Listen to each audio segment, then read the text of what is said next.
Voici l'AFFP, l'Association française des femmes pilotes.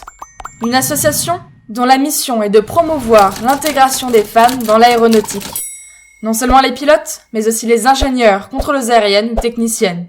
Avec près de 200 adhérents, elle est créée en 1971 par 7 aviatrices et rejoint le cercle des associations aéronautiques féminines, telles que la 99 aux États-Unis, créée en 1936, la British Women Pilots Association au Royaume-Uni en 1955, ou encore la Vereinigung Deutscher Pilotinnen en Allemagne en 1968.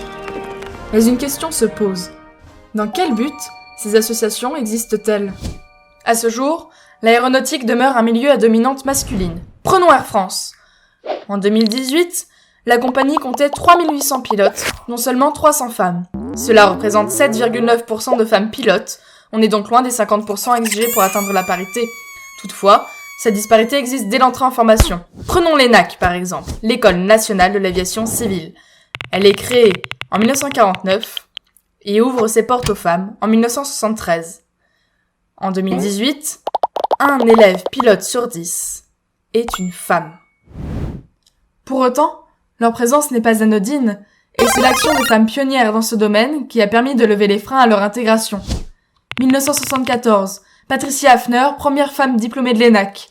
1985, Isabelle Boussaert, première pilote militaire française. 1999, Caroline Edle, première pilote de chasse française. Au regard de ces enjeux, l'AFFP déploie son action sur plusieurs fronts. Elle a tout d'abord un rôle d'information. Pour ce faire, elle organise des rassemblements comme les Femmes de l'air, un meeting annuel, avec au programme films, expositions, et enfin, des baptêmes de l'air. Elle a aussi un rôle de transmission. L'AFFP organise des stages et des voyages destinés à créer et développer des liens d'amitié, permettant de relier les générations pour favoriser la transmission des savoirs des initiés aux novices. Elle a également un rôle de mise en relation.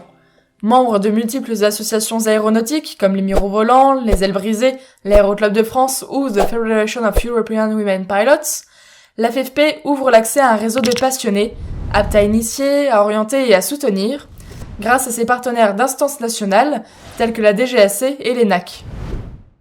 Enfin, l'AFFP a un rôle de promotion. Dans l'optique d'aider les jeunes filles à réaliser leurs rêves, elle propose des bourses pour les soutenir dans le domaine des sports et des métiers de l'aérien. Avec l'aide de donateurs comme le CNFAS, le Crédit Agricole et aussi Total ou bien Air France, l'association finance chaque année des bourses. En 2018, 4 bourses professionnelles Colette Catet et 5 bourses sportives ont été attribuées. Comme quoi, les grands de ce monde suivent le bon exemple des plus petits.